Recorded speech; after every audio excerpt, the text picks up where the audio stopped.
Bienvenue dans ce journal sur Matin Lib TV. Mesdames et messieurs, le sommaire.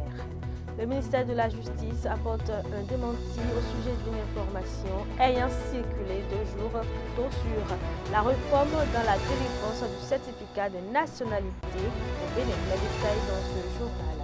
Le Bénin enregistre cette année un record remarquable au baccalauréat 2025 avec un taux d'admissibilité de plus de 73%.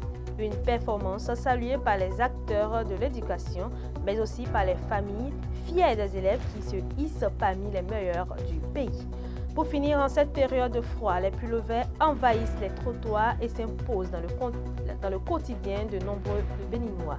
Le marché est en pleine ébullition. Le reportage dans un instant. C'est tout pour le sommaire.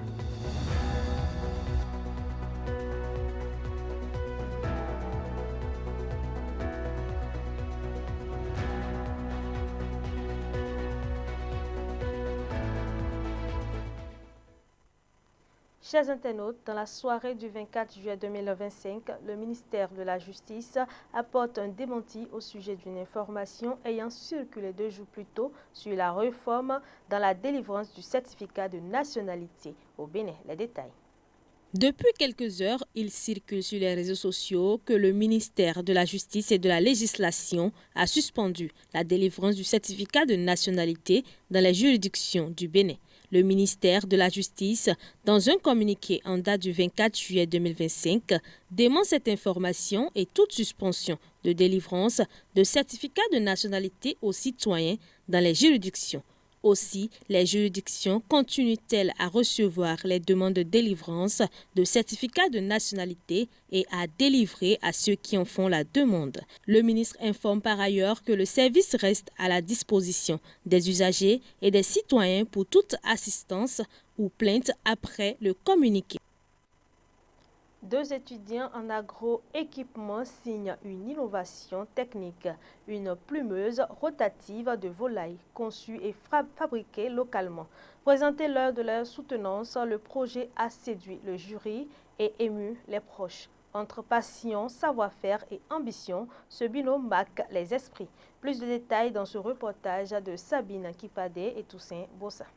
Dans cette salle de soutenance, 2 étudiants en 3e année d'agroéquipement présentent une innovation aussi pratique qu'ingénieuse, une plumeuse rotative de volaille. Un projet technique pensé pour alléger le travail dans les fermes avicoles et accélérer le processus de plumage. Nous avons choisi de réaliser une plumeuse rotative de volaille dans le but d'aider le gouvernement dans son initiative de réduire l'importation de la volaille. Le gouvernement béninois a décidé de réduire les importations de viande congelée afin d'augmenter la production locale pour rentabiliser ce secteur. Nous avons donc voulu aider le gouvernement à atteindre ces objectifs en modernisant l'activité de plumage pour le conditionnement des volailles. Face au jury, les 2 membres du binôme ont su défendre leur réalisation avec rigueur et passion. Résultat, une mention bien pour l'un et très bien pour l'autre. Je suis très heureux d'avoir obtenu cette mention. Je remercie mes parents qui m'ont accompagné jusqu'à présent dans mon parcours. Je remercie mon binôme qui m'a aidé, qui m'a donné des conseils et qui m'a permis de m'améliorer. Je remercie aussi les membres du jury de m'avoir donné cette note. Et je dois dire que je suis extrêmement fier de moi d'avoir obtenu la mention très bien. Je ne dirais pas que je suis très fier de moi, mais je suis fier quand même. Ça n'a pas été facile. Mais cette réussite dépasse le cadre académique. Très fier de la mention de son fils, Bertin Korovi s'exprime. Que ce n'est que le début. Ici, ça a été un travail expérimental. Il faut suivre ce que les maîtres de mémoire et le jury a dit. Il faut en faire un document reproductible. Je voudrais enfin encourager l'État béninois à encourager nos écoles parce que je ne m'attendais pas à ce que des Béninois puissent faire un tel travail. Et c'est plutôt à leur actif, il faut les féliciter et que le Bénin, en tant que gouvernement, mette les moyens à disposition de nos écoles professionnelles, de nos universités professionnelles. La machine conçue est simple d'utilisation. Après ébouillantage de la volaille, il suffit de la placer dans le tambour. Les doigts en caoutchouc font le reste en quelques secondes. Les deux jeunes techniciens voient déjà plus loin. Perfectionner le modèle, le rendre plus performant et pourquoi pas créer une petite entreprise de fabrication et de distribution. Mon projet, ça vise à mettre en place des ateliers de fabrication de machines, où nous construirons des machines que nous mettrons à disposition des particuliers et du gouvernement pour monter des usines béninoises. Pour le futur, j'espère pouvoir continuer le master pour le moment. J'espère pouvoir continuer mes études à travers un master ou un cycle d'ingénieur. Puis, j'ai pour objectif un projet qui vise à la modernisation du Bénin à travers la mise en place de semi-industries et de petites et moyennes usines afin de produire nous-mêmes et de transformer nous-mêmes nos produits. À l'heure où le Bénin cherche à booster son agriculture par des solutions locales et durables, ces jeunes montrent que la relève est prête et déjà en action. Le Bénin enregistre cette année un record remarquable au baccalauréat 2025 avec un taux d'admissibilité de plus de 73%.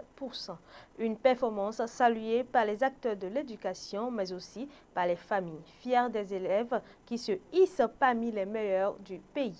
Retour dans ce récit de Kamash Eke sur les visages de l'excellence et les établissements qui brillent. C'est une évolution exceptionnelle que signe le baccalauréat 2025 au Bénin. Sur les 78 537 candidats inscrits, 57 349 ont été déclarés admissibles dès la première phase des épreuves écrites. Un chiffre qui porte le taux d'admissibilité à 73,02%, soit une progression remarquable par rapport aux années précédentes. 56,93% en 2024, 63,08% en 2023. Mais derrière les statistiques, il y a des parcours, des visages et surtout des prouesses. Je voudrais féliciter les lauréats de cette édition qui se sont particulièrement distingués par leur très bonne performance. En outre, 21 moyennes supérieures ou égales à 18 sur 20. 628 moyennes supérieures ou égales à 16 sur 20, donc 628. Moyenne très bien et 3368 moyennes bien. Voici les 3 premiers du baccalauréat 2025. Troisième, Mademoiselle Ariolé Hilary Odiane Efraël Titilayo Omonlayo, série C du Collège catholique Notre-Dame de Lourdes de Porto-Novo avec la moyenne de 18,47. Deuxième, Monsieur Anan Roderick Dieudonné Raoul Comlan, série D du Collège catholique Pierre-Joseph de Clouvière de Calavi avec 18,59 de moyenne. Quant au premier, il nous vient du département du Bordeaux, plus précisément de la commune de Paracou. Il a obtenu les moyennes suivantes. 20 sur 20 en mathématiques, 20 sur 20 en PCT, 20 sur 20 en SVT, 19 sur 20 en anglais, 18 sur 20 en histoire-géographie, 16 sur 20 en philosophie, 13 sur 20 en français, soit une moyenne totale de 18,66 sur 20. Il s'agit de M. Tokwenu Fort Kossi Germain, série C du collège privé Academia de Paracou. Ce sont d'excellents candidats qui reçoivent mes chaleureuses félicitations ainsi que celles de Madame la ministre de l'Enseignement supérieur et de la Recherche scientifique. Plusieurs établissements aussi s'illustrent. Parmi eux, le collège catholique Sainte-Thérèse de l'Enfant Jésus de Calavi, le collège catholique Monseigneur Stémès de Boycon et le collège privé Abbé Florent Nascimento de Calavi affichent 100%. Pour ces jeunes, obtenir une mention très bien n'est pas qu'une récompense. C'est aussi un sésame vers des bourses d'excellence, des universités renommées et surtout une source de fierté immense pour leurs familles et leurs communautés. Ils envahissent les trottoirs et s'imposent dans le quotidien de nombreux Béninois en cette période de froid. Les pulls verts. Le marché est en pleine ébullition, porté par une forte demande. Mais derrière cette apparence vitalité, des réalités moins réduisantes. Concurrence rude, qualité inégale et parfois des clients mal servis. Reportage. Le froid et ses effets, et les rues de Cotonou le traduisent bien. Depuis quelques semaines, les étals se parent de laine et de tricot. Pulls et manteaux s'imposent dans le décor urbain, signe d'un marché en pleine effervescence. C'est une activité purement saisonnière. Je prends la vente des fournitures scolaires, c'est une activité purement saisonnière. Je prends la vente des jouets, c'est une activité saisonnière. Et ça a quelques spécificités. Puisque en matière de business, ce qui est important, c'est l'augmentation, du chiffre et en un temps record. On tient compte d'un certain nombre d'aspects et c'est ça qui active la réflexion du businessman, du chef d'entreprise, du commercial et tout. Donc c'est vraiment important pour toute personne qui décide de mener une activité dans une saison précise, à une époque précise, à un moment précis. Donc il y a de ces facteurs-là qui sont très importants. L'activité très prisée en cette période attire du monde. Mais si la demande est forte, l'offre, elle, est pléthorique. Résultat, une concurrence parfois féroce, souvent déloyale. Entre guerre des prix et la qualité douteuse, certains vendeurs peinent à tirer leur épingle du jeu. Ce qui est important et qu'il faut surtout souligner, c'est la fidélisation de cette clientèle. C'est-à-dire quoi? Quand il dit fidélisation ici, dans le cas de la vente des pulls, c'est la proposition des pulls adaptés. Vous voyez, et ce n'est pas le client qui vient vers le vendeur ou la vendeuse n'a pas peut-être cette possibilité de choisir le réel besoin en fait. Donc, le fait de proposer ou d'aider le client à voir ce qu'il vraiment il aurait voulu, constater cela, ça permet que le vendeur fidélise ce client. Et quand il dit fidéliser ce client, ce n'est pas que nécessairement ce client va venir, ce n'est pas maintenir ce dernier, mais la fidélisation dont je parle ici, il va amener d'autres personnes, il va informer d'autres personnes. Donc c'est très important de penser à ce facteur de la fidélisation des clients. Donc tous ces aspects réunis, naturellement viennent augmenter, parce que tout ça rentre dans les stratégies de marketing, ça vient augmenter. Donc ça s'impose, c'est une activité saisonnière. Et souvent les activités saisonnières, quand tu t'y mets, on a le retour. Et du côté des consommateurs, l'abondance ne rime pas toujours avec l'assurance. Face à une diversité qui frôle la confusion, le choix devient un casse-tête. On veut du chaud, du beau, mais aussi du durable. Il y a deux options. Il y a des vendeurs qui sont prêts pour offrir, pour faire des propositions de ces deux. Genre le fake, si je me permets de le bien le dire, le fake, le faux, c'est-à-dire ce qui n'est pas trop qualité, et l'option où c'est qualité. Il dit en même temps au client, au consommateur, j'ai les deux qualités. Ceci, si vous voulez pour tel montant, vous aurez ci. Mais par contre, il y en a, ils sont uniquement qualité et ils vont t'amener à acheter ce qui est qualité. Peut-être que si le pull devait le revenir à 5 000 et c'est que le last price, c'est 4 500, il va libérer. S'il trouve 4 600, il va prendre. Quand il va trouver 4 400, il va prendre. Là, il va gagner malgré qu'il a vendu qualité et non fake. Donc ça dépend du consommateur et de celui qui est en train de faire le commercial, celui qui est en train de faire le business. Ça dépend. Le pull au vert, indispensable de saison, devient ainsi le reflet d'un petit commerce populaire dynamique, mais pas sans zone d'ombre. À mesure que l'échéance électorale de 2025 approche, les regards se tournent vers la Commission électorale nationale autonome Sénat. Une étape cruciale s'annonce pour les potentiels candidats. Le dépôt des dossiers de candidature, de quoi est-il composé? Que dit la loi? Élément de réponse dans ce récit de Sabine Kipadé.